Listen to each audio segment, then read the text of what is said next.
कक्षा 9 के विद्यार्थियों का हार्दिक अभिनंदन, स्वागत। आज हम रूसी क्रांति के अंदर जो है पहला विश्व युद्ध और रूसी साम्राज्य जो है उसका अध्ययन करेंगे। हम जानते हैं कि जो पहला विश्व युद्ध जो हुआ था ये 1914 से लेकर 1918 तक चला था। तो पहला विश्व युद्ध जो है इसके बारे में हम जो है अध्ययन कर रहे हैं कि ये युद्ध जो था 1914 से लेकर 1918 तक जो है ये चलता है। और ये जो युद्ध जो था इसमें दो गठबंधन बने थे, दो खेमे कह सकते हैं या गठबंधन कह सकते हैं। तो दो खेमे या दो गठबंधन जो है इस पहले विश्व युद्ध के अंदर बने थे। तो हम जानते हैं कि एक तो था केंद्रीय और दूसरा था ध्रुवीय राष्ट्र, और इनका प्रभाव यूरोप और यूरोप के बाहर भी जो इनका प्रभाव जो था, और सभी जो है साम्राज्यवादी नीति के तहत जो है बहुत अधिक विस्तार जो है वो करना चाहते थे। अब जो पहला जो केंद्रीय जो शक्तियां जो थी उसमें तीन थी, जर्मनी, ऑस्ट्रिया, ये ऑस्ट्रिया है, ऑस्ट्रेलिया नहीं है, ये यूरोप के अंदर एक देश है। और तीसरा जो है तुर्की। ये तीन जो है केंद्रीय शक्तियों के अंदर जो है ये आती है। दूसरे जो ध्रुवीय राष्ट्र जो थे उनके अंदर जो है फ्रांस और ब्रिटेन और रूस। फ्रांस, ब्रिटेन और रूस, ये तीन देश जो सम्मिलित थे। अब एक बार दोबारा ध्यान से देखेंगे, दो खेमे में जो है पूरा यूरोप जो था वो बटा हुआ था। पहला खेमा जो है उसमें जर्मनी, ऑस्ट्रिया, तुर्की। दूसरा खेमा जो है उसके अंदर फ्रांस, ब्रिटेन और रूस ये थे। आगे जाकर जो है इस दूसरे खेमे के अंदर जो है इटली और रोमानिया जो है ये भी मिल जाते हैं बाद में जाकर जो है इटली और रोमानिया ये देश भी जाकर जो है इसमें मिल जाते हैं, यानी ध्रुवीय राष्ट्रों के अंदर मिल जाते हैं। तो अब तक हमने ये देख लिया था, साथ में हम पढ़ रहे हैं रूसी साम्राज्य के, इसके अंदर जो हम अध्ययन कर रहे हैं। तो एक बार हम ध्यान से देखेंगे,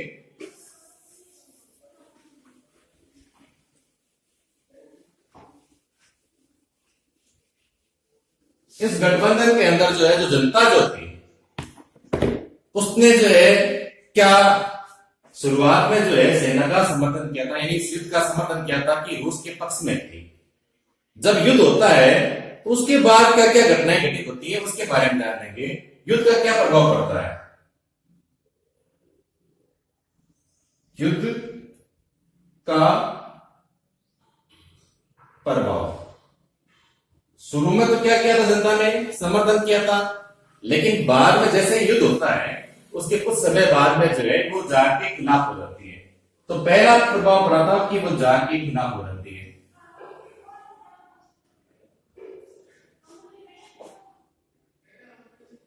सेना और जनता दोनों जो है वो जार के खिलाफ हो जाती है। दूसरा इसके अंदर क्या था, हमने देखा था कि ड्यूमा पद्धति थी।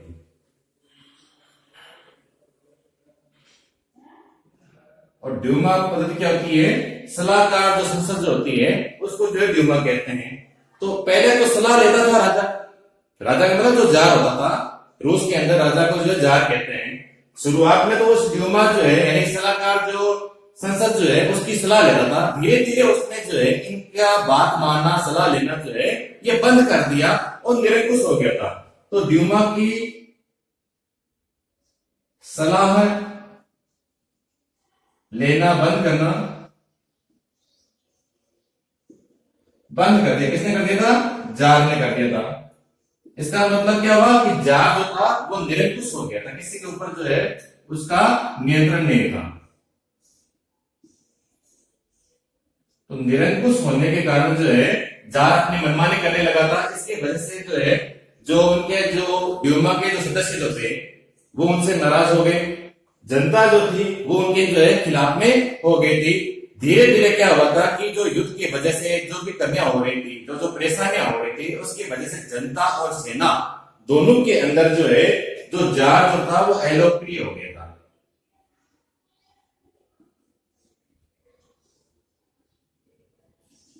किन किन के मध्य में? जनता के मध्य में और सेना के मध्य में।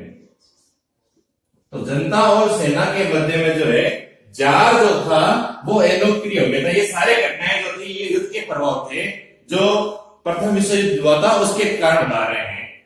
अब जो जनता जो थी उनकी भी एक विरोधी भावनाएं थी जर्मनी के विरोध में। तो जर्मन विरोधी भावनाओं का क्या प्रभाव पड़ा था उसका बारे में हम देखेंगे।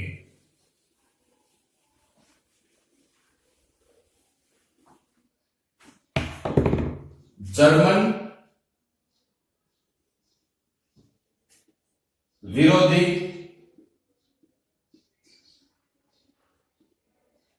भावनाएं।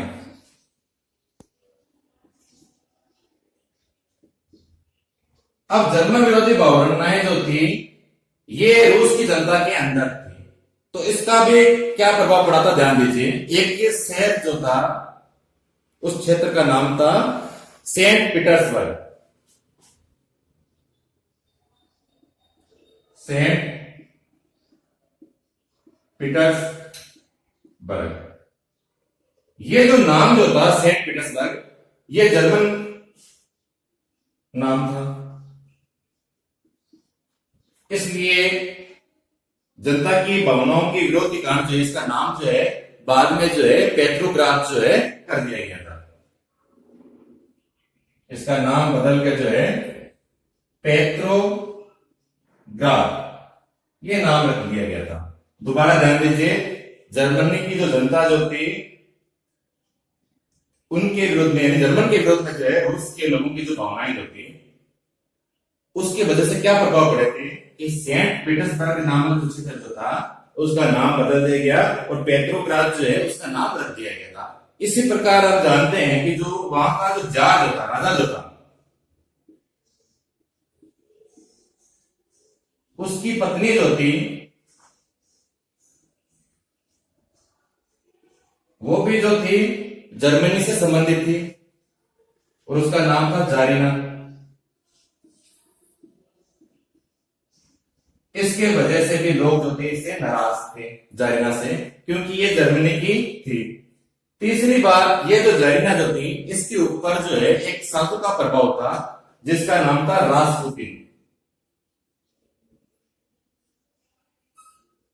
और इस रासपुतिन के सलाह से ही सारा कार्य होता था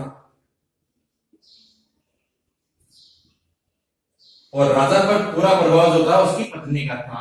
तो इस प्रकार से रासपुतिन साधु की सलाह से ये सारे कार्य करती थी।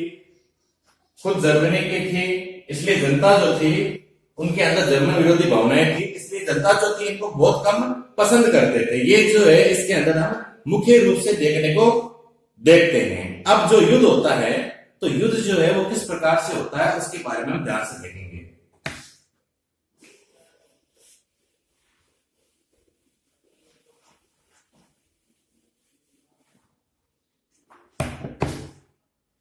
इधर के साइड में जो है जर्मनी है, इधर ऑस्ट्रिया है और इधर के साइड में जो है ये रूस है। तो जर्मनी,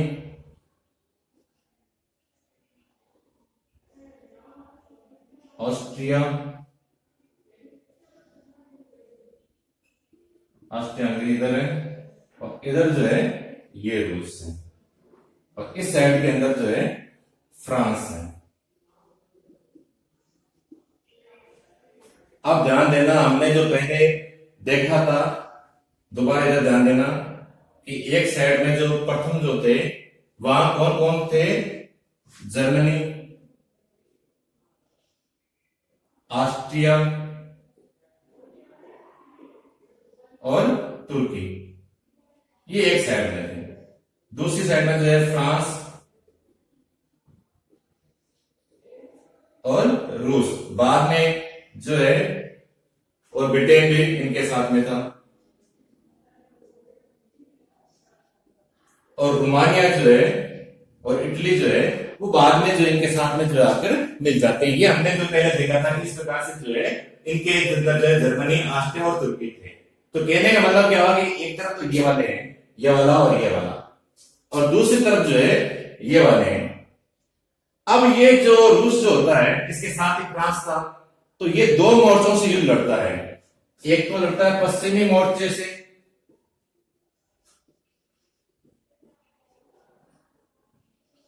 और दूसरा लड़ता है पूर्वी मोर्चे से। अब ध्यान देना, हम मानचित्र को देखते हैं तो ध्यान से देखना, इधर की साइड में पश्चिम होता है, इधर की साइड में जो है पूर्व होता है। तो पश्चिमी मोर्चा जो है यानी ये वाला जो मोर्चा जो है, यहां पर फ्रांस के जो पूरी जो भाग जो है, यहां पर जो खाड़ियां बनी हुई थी, इन खाड़ियों से ये लड़ रहे थे। तो पश्चिमी मोर्चे के अंदर जो है ये फ्रांस के पूर्वी भाग के अंदर जो खाड़ियां बनी हुई थी, खाड़ी बनी हुई थी, उनके द्वारा जो है ये आपस में जो है लड़ रहे थे। और इधर की साइड में जो है रूस जो है ये इधर आगे बढ़ रहा था। अब हम क्या देखते हैं कि रूस जो पूर्वी मोर्चे के द्वारा, स्थिति अलग थी, पूर्वी मोर्चे में रूस जो है काफी आगे बढ़ गया था। लेकिन क्या देखते हैं कि जर्मनी और ऑस्ट्रिया के द्वारा पूर्वी मोर्चे के अंदर जो है रूस की क्या होती है, पराजय होती है। तो रूस जो है इस युद्ध के अंदर जो है हार जाता है। तो पूर्वी मोर्चे के अंदर जब ये बहुत आगे आ जाता है तो इनकी हार होती है, और हार होने की वजह से जो है बहुत अधिक मात्रा में जो सैनिक जो थे वो इस युद्ध के अंदर जो है मारे गए थे। लगभग 70 लाख सैनिक, 70 लाख जो सैनिक जो थे वो इस युद्ध के अंदर जो थे वो मारे गए थे। और रूस को पीछे खिसकना पड़ा था। अब जब रूस पीछे खिसक रहा था तो ये क्या कर रहा था, जो भी फसलें वगैरह थी उनको वो नष्ट कर रहा था, जो इमारतें वगैरह यहाँ पास बनी थी उनको वो तोड़ रहा था। तो काफी मात्रा में इस वाले भाग के अंदर जो है रूस को नुकसान होता है। और 30 लाख लोग जो होते हैं इस क्षेत्र में रूस के रहते हैं, ये लोग शरणार्थी बन जाते हैं। तो 30 लाख लोग जो है वो शरणार्थी बन जाते हैं, यानी उनके पास रहने के लिए जो है घर वगैरह, जमीनें वगैरह जो है वो नहीं रह पाती है। तो इस वजह से इतने सारे लोग जो मरते हैं, लगभग 1 करोड़ के लगभग जो है लोगों के ऊपर इसका प्रभाव पड़ता है। तो जो रूस की जो जनता जो होती है वो काफी जो है निराश हो जाती है, काफी परेशान हो जाती है। वहां की सेना भी जो है इस युद्ध के द्वारा जो है बहुत काफी निराश होती है, वो चाहते हैं कि युद्ध जो है बंद हो जाए। तो इस प्रकार से वो जो है जार के विरोध में जो है हो जाते हैं। दोबारा ध्यान दीजिए, पश्चिमी मोर्चा जो है फ्रांस की खाड़ी से जो है बनी हुई थी, वहां से वो लड़ रहे थे, और पूर्वी जो मोर्चा जो है वहां से सीधे आगे बढ़ रहे थे रूस वाले। लेकिन रूस जो है वो हार जाते हैं, पीछे खिसकते हैं, इतने 70 लाख लोग मरते हैं, और 30 लाख लोग जो है उनमें जो है अपने घर वगैरह ये तोड़ने पड़ते हैं, अपनी जमीनें छोड़नी पड़ती है। इसके वजह से वो जो है शरणार्थी बन जाते हैं। अब इसका प्रभाव जो है हम देखते हैं कि उद्योग धंधों पर जो है क्या प्रभाव पड़ता है।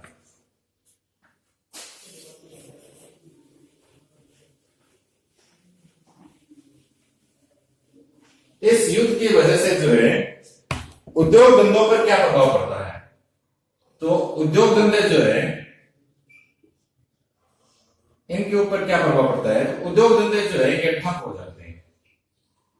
तो उद्योग धंधे जो है इनके ऊपर इनका क्या प्रभाव पड़ता है, उद्योग धंधे जो है ये ठप पड़ जाते हैं, और उद्योग धंधे जो है ये कमजोर पड़ने लग जाते हैं। कारण क्या था, अधिकांश ध्यान जो है ये युद्ध पर दे रहे थे। युद्ध के ऊपर ध्यान देने की वजह से क्या हो रहा था कि उद्योग धंधों पर जो है वो ध्यान नहीं दे पा रहे थे। उद्योग धंधों के जो आवश्यक सामान जो थे वो भी ये प्राप्त नहीं कर पा रहे थे।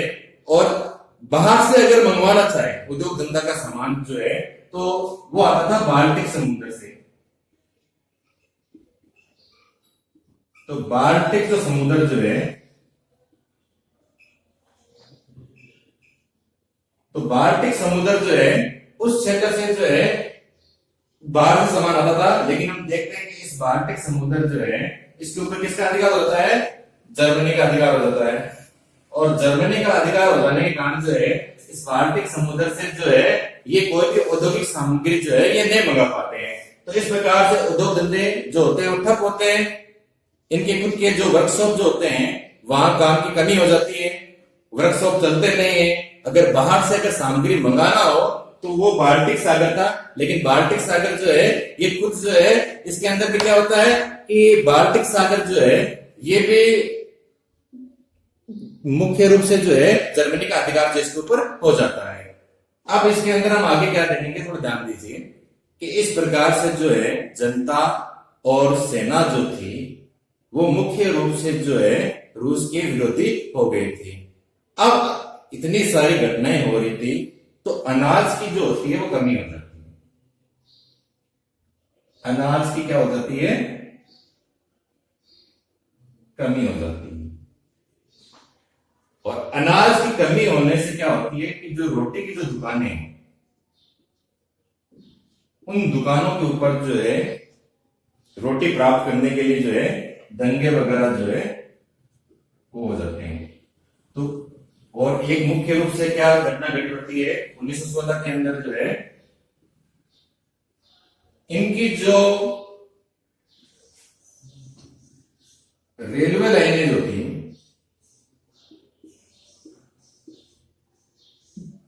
ये भी खराब हो जाती है, जिसकी वजह से इनको जो है काफी नुकसान पहुंचता है। तो हम देखते हैं कि किस प्रकार से जो है रूस की क्रांति होती है। शुरू के अंदर जो है 1914 के अंदर पहला विश्व युद्ध होता है। विश्व युद्ध जब होता है तो दो शक्तियों में जो है पूरा विश्व बन जाता है। एक केंद्रीय शक्ति होती है जिसके अंदर जो है जर्मनी, ऑस्ट्रिया और तुर्की होता है, और दूसरा जो होता है इसके अंदर जो है फ्रांस, ब्रिटेन और रूस होते हैं। और फ्रांस, ब्रिटेन और रूस जो होते हैं इसके अंदर रूस जो होता है मुख्य रूप से होता है, हम रूस की बात कर रहे हैं, तो ये पश्चिमी मोर्चे से जो है फ्रांस से लड़ता है और पूरी मोर्चे से ये जर्मनी और ऑस्ट्रिया के अंदर प्रवेश करता है। जब प्रवेश करता है तो ये जब प्रवेश करता है तो काफी अंदर चला जाता है, इसको हार होती है। 17 लाख लोग मरते हैं, 30 लाख लोग जो है वो शरणार्थी बन जाते हैं और बहुत सारे जो उद्योग धंधे जो थे, अनाज की कमी हो जाती है। इसकी वजह से जनता जो थी और सेना जो थी वो जो होती है काफी निराश हो जाती है और उद्योग धंधे जो थे वो ठप हो जाते हैं और जितने भी जो रेलवे लाइनें जो बिछी हुई थी ये भी इनकी जो है समाप्त हो जाती है। तो इस प्रकार से हमने आज जो ये अध्याय पढ़ा था इसको आप ध्यान से पढ़ना। धन्यवाद।